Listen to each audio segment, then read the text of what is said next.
नाही बघा, मी त्यांच्यावर काही बोलत नाही. अनेक लोक विषय मुंबईतले वेगळे घेऊन येतात, काही सुपारी घेऊन येतात, काही खरे विषय घेऊन घेतात. मला त्याच्यात काही जायचं नाही आहे. आता निवडून आल्यानंतर अर्थात गेल्या 5 वर्षात आपण पाहिलं असेल, वरळीमध्ये पहिल्या टर्ममध्ये दोन्ही भाऊंच्या सहकार्यांनी, आशिषजींच्या सहकार्यांनी, सगळे आमच्या स्थानिक कार्यकर्ते असतील त्यांच्या सहकार्यांनी आपलं नामजोशीचं असेल, नायगावातलं असेल किंवा वरळीतलं आमचं बिर्डीची चाळचं जे रिडेव्हलपमेंट आहे, अनेक वर्ष रखडलेलं होतं, ते आम्ही मार्गी लावलेलं आहे. वरळीतच साधारणपणे 10,500, नायगाव आणि बिर्डी हे 2,500 परिवारांना घरं नवीन मिळत आहेत. आपण पाहताय जिथे अनेक वर्ष लोकांनी वचनाचे टॉवर्स बांधलेले, तिथे आम्ही सगळ्यांनी मिळून खरी घरांची टॉवर तिथे म्हाडातर्फे बांधत आहोत. चांगले देखणे टॉवर होत आहेत. ती एक गोष्ट झाली. तसंच वरळीमध्ये गेल्या 5 वर्षात मागच्या दोन्ही आमदारांनी जे काम केलेलं आहे त्यांच्या सहकार्याने आपण पाहत असाल, तिकडचं आमचं इमोजेस रोडवरच्या अनेक ज्या स्लम सोसायटीज होत्या, मग त्याच्यात जिजामाता नगर असेल, मरियम्मा नगर असेल, सगळे VP नगर वगैरे हे सगळं आता मार्गी लागलेलं आहे. शिवाजीनगर मार्गी लागलेलं आहे. तसंच काही आता प्रलंबित जे स्कीम्स होत्या, ज्या काही तांत्रिक कारणामुळे किंवा कोर्टाच्या ऑर्डर्समुळे अडकलेल्या होत्या, ते देखील आम्ही मार्गी लावण्याचा प्रयत्न करत असतो. त्याच्यामुळे आम्ही अनेकदा इथे येत असतो आणि ते मार्गी लावतो. काही लोक अडकाटी निर्माण करण्याचा प्रयत्न करतात, काही लोक सहकार्य करण्याचा प्रयत्न करतात, ते करतात. हो, रेंटचं पण हो. त्याच्यावर शिवसेना उद्धव बाळासाहेब ठाकरे रस्त्यावर उतरणार आहे. आम्ही पहिलं तर घरोघरी जाऊन जे काही ऑब्जेक्शन BMCनी मागितलेलं आहे, कारण घनकचरा कर म्हणजेच अदानी कर, त्याच्या विरोधात आम्ही लढा देणार आणि हे आम्ही मुंबईकरांना लादू देणार नाही. हा भाजप अदानी कर लावत आहे. बँकांमध्ये जाऊन आंदोलन केले जाते आणि मराठीची सक्ती असली पाहिजे, मराठी बोललं पाहिजे, की उत्तर भारतीय अधिकारी आहेत त्यांना. आता आपण पाहत असाल तामिळनाडूमध्ये देखील तमिळ बोलण्यावर त्यांचं जास्ती प्राधान्य आहे. कर्नाटकमध्ये कानडी भाषेवर आहे. अनेक आपल्या राज्यांमध्ये त्यांच्या स्थानिक भाषांवर आहे. तर काहीच चुकीचं नाही. महाराष्ट्रात मराठीला प्राधान्य दिलंच पाहिजे. आणि माझं हेच म्हणणं आहे की इतर सगळ्या भाषा आपण शिकलो पाहिजे. म्हणजे तुम्ही फ्रेंच शिका, हिंदी शिका, इंग्लिश शिका, पण मराठीचा जो कोण अपमान करत असेल, कायदा सुव्यवस्था तर महाराष्ट्रात राहिलीच नाही म्हणून कोणीतरी कायदा हातात घेत आहे. बघा, आता ह्याच्यात एक महत्त्वाचं आहे, मारहाण ही समोरून काय रिॲक्शन आहे वगैरे ह्याच्यावर आहे. मी त्याचं कोणाचं समर्थन करत नाही, मारहाणीचं बिलकुल करत नाही. पण जर कोणी मराठीचा अपमान करत असेल आणि मराठी माणसांनी रिॲक्ट केलं तर ते तिकडचा स्थानिक विषय तो बनतो. पुण्यामध्ये घटना घडली. मंगेशकर रुग्णालयानं जे भाजपचे आमदार आहेत अमित बोरसे, त्यांच्या सुविधायकाच्या पत्नीला ऍडमिट करून घेण्यास नकार दिला आणि 10 लाख रुपयाची पहिल्यांदा डिपॉझिट करायला सांगितलं. आता त्या हॉस्पिटलवर काय कारवाई करणार आम्ही सगळ्यांनी लक्ष ठेवून आहे.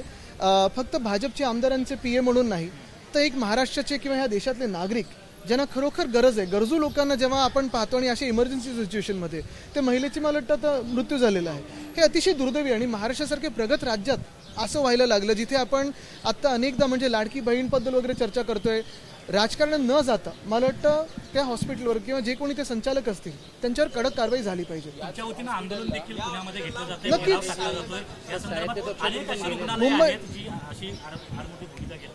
बघा, एक आहे की जर मुख्यमंत्री कार्यालयातून आणि साहित्य कक्षातून 5 वेळा फोन गेले, मला वाटतं काल मी बातम्यांमध्ये पाहिलं, हे होऊन मुख्यमंत्र्यांचं जर ऐकत नसतील तर मग नक्की हा माज कोणाचा आहे, ही मस्ती कोणाची, हे उतरवणं काम हे मुख्यमंत्र्यांचं. बघा, त्यांना वाटतं इथे कोण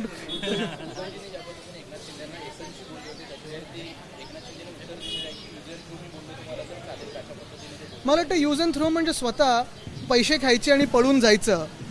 ईडीचं एक कुठून तरी नोटीस आली की धावत सुरतेला जायचं. हे यूज अँड थ्रो स्वतःचे झालेले आहेत. आता त्यांची परिस्थिती भाजपने यूज अँड थ्रो केलेली आहे हे त्यांना लक्षात आलं आहे आणि तरी देखील हातपाय मारण्याचा प्रयत्न आहे. भाजपकडून कुठेतरी एशन्सी प्रयत्न करत आहेत, त्यांचा गट जो आहे की सगळीकडून कचरा आता गोळा केला, आम्हाला आता तुम्ही वाचवा. विधेयक मंजूर होत असताना, मतदान होत असताना शरद पवार त्यासोबतच त्यांच्या पक्षाचे 2 खासदार सुद्धा अनुपस्थित होते. काही आजाराच्या कारणं देतात, मात्र नाही. बघा, आमचं तर भूमिका स्पष्ट आहे.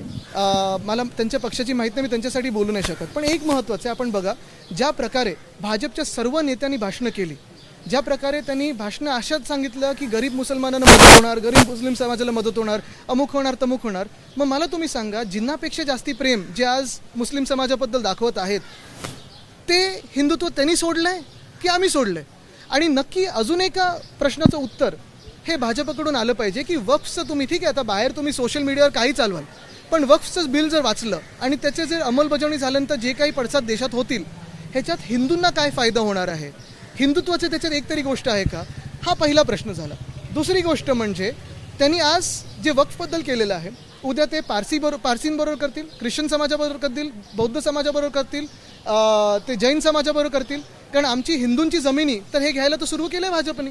वाराणसीचा जो कॉरिडॉर असेल, पंढरपूरचा जो कॉरिडॉर आहे, आता इथे मुंबादेवी पण ट्रस्ट आणि इथे आजूबाजूची जागा भाजप ढापायला निघालेली आहे. हे सगळं जे आहे हिंदूंच्या मंदिरांमध्ये तुम्ही घुसत आहात. हिंदूंच्या मंदिरांचे जे ट्रस्टचे पैसे आहेत ते कुठे वापरायचे, कसे वापरायचे हे आता भाजपचे नेते ठरवायला लागलेले आहेत. म्हणजे तुम्ही आमच्या मंदिरांमध्ये घुसलात, उद्या वक्फमध्ये घुसलात, परवा पारसी समाज असेल, जैन समाज असेल, बौद्ध समाज असेल, ह्याच्यात तर घुसणारच आहात.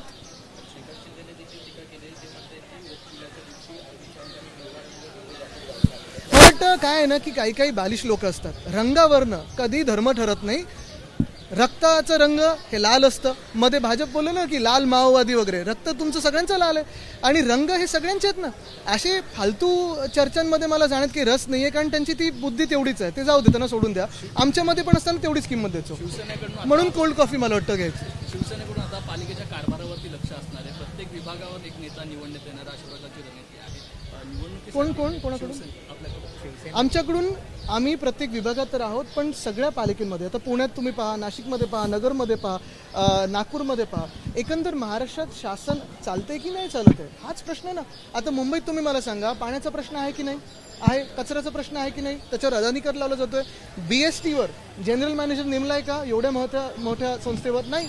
विजेचा प्रश्न, विजेची दरवाढ आता पुढच्या महिन्यापासून होणार आहे. हे सगळे विषय आहेतच मुंबईमध्ये. मिलिंद देवरा देखील आलेले आहेत.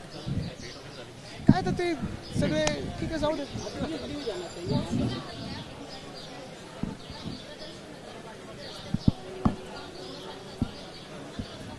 आमच्याकडे पण आता एका संस्थेला ते GK मार्ग आहे, आम्ही तेच सतत सांगतो BMCला की सतत खोदू नका, सगळे यंत्रणा एकत्र बसवा आणि काम करा. अनेक ठिकाणी आता आपण तो शहाजीराजे क्रीडा संकुल ह्याच्या बाहेरचा देखील रस्ता बघा ना, पहिला रस्ता बनवलाय, आता परत तिसऱ्यांदा खोदलाय. गेल्या 3 वर्षामध्ये हा रस्त्याचा जो घोटाळा एशनशी गटाने केलेला आहे ते एवढा भयानक आहे की कॉन्क्रीटचे रस्ते गरज नसताना काही ठिकाणी केलेत. जिथे नंतर त्यांना आठवले की अरे ह्याच्या खालती अजून काहीतरी आता डक्टिंग केलं पाहिजे वगैरे, ते नंतर परत खोदत आहेत. म्हणजे मुंबईकरांचे हाल होत आहेत आणि पैसे आपले लुटले जात आहेत, खिशात ह्यांच्या जातात. देखो, हिंदी में हो, मराठी में हो, कोई भी भाषा में हो, क्या आपको सही में रुचि है ये मीटिंग में? हमारे पास 2-3 जो स्लम्स के इशू थे, चुनाव के दरमियान हमने जो प्रोमिसेस किए थे उस पर वचन पूर्ति के लिए हम आए हैं. रेंट के इश्यूज होते हैं, फिर काफ़ी सारे लोकल सोसाइटीज़ के इश्यूज होते हैं, उसी पे आए थे. जी बिल्कुल. नहीं, हमारे तो उनकी सोल को शांति मिले, यही प्रार्थना है.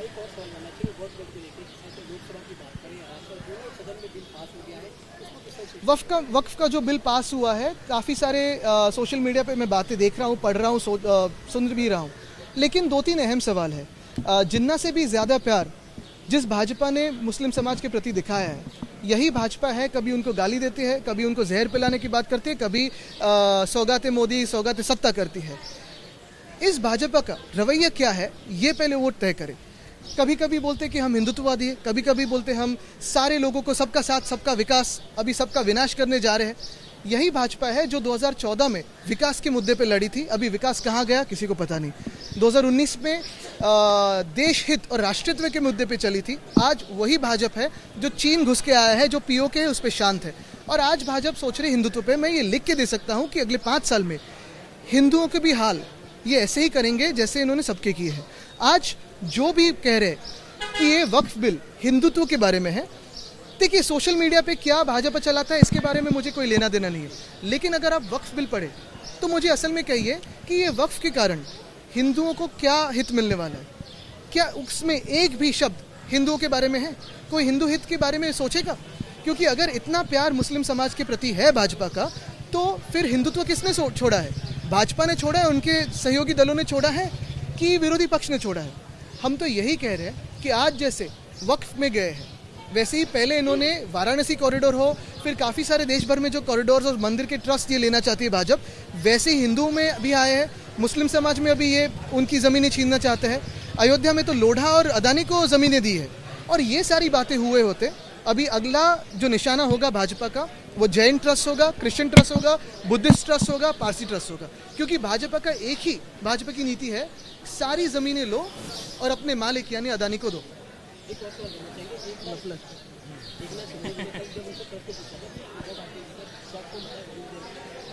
देखिए, यूज एंड थ्रो तो भाजपा ने उनको किया हुआ है, और एशंशी का गट सारा कचरा जमा करके अभी सोच रहा है कि भाजपा का अभी ना कभी फेंक देगा। अभी जो हालत हुई उनकी, बाहर आए कि नहीं पता नहीं, लेकिन हाउस में देखे तो 30 लक्षवेदियों में महाराष्ट्र के सदन में से लगभग 25 मैंने पढ़ के देखी, तो थाना का कोई ना कोई भ्रष्टाचार हो, इनके खाते का भ्रष्टाचार हो, इसी पे आई है। तो अभी देख रहे हैं, खुद के दिन की अभी गिनती चालू हो गई।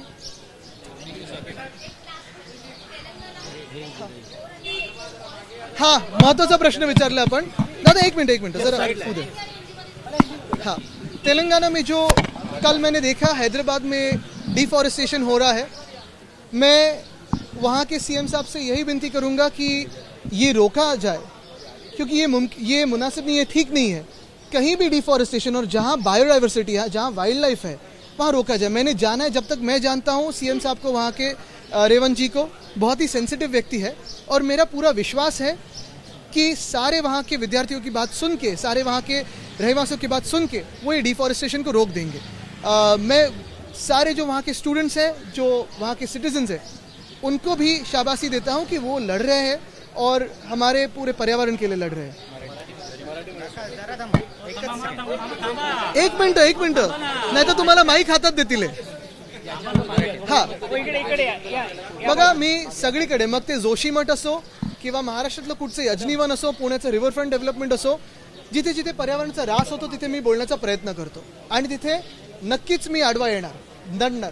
आज आपण पाहतोय, कालपासून तेलंगणामध्ये हैदराबाद युनिव्हर्सिटीच्या आसपास मला वाटतं IT कॅम्पससाठी मोठी एक जागा 400 एकरची, तिथे हरणं आहेत, मोर आहेत, खूप मोठी बायोडायव्हर्सिटी आहे, वेगळ्या वेगळ्या प्रकारचे फ्लोरा फाउना आहे, तिथे ती जागा वाचवणं गरजेचं आहे। मी तिकडच्या सीएमना, रेवंतजींना नक्की विनंती करेन की ते सेन्सिटिव्ह आहेत, जेवढं मी काही त्यांना ओळखतो, आणि त्यांनी देखील तिकडच्या स्थानिक लोकांचं ऐकून, नागरिकांचं ऐकून, विद्यार्थ्यांचं ऐकून हे जे काही डिफॉरेस्टेशन आहे ते रोखावं।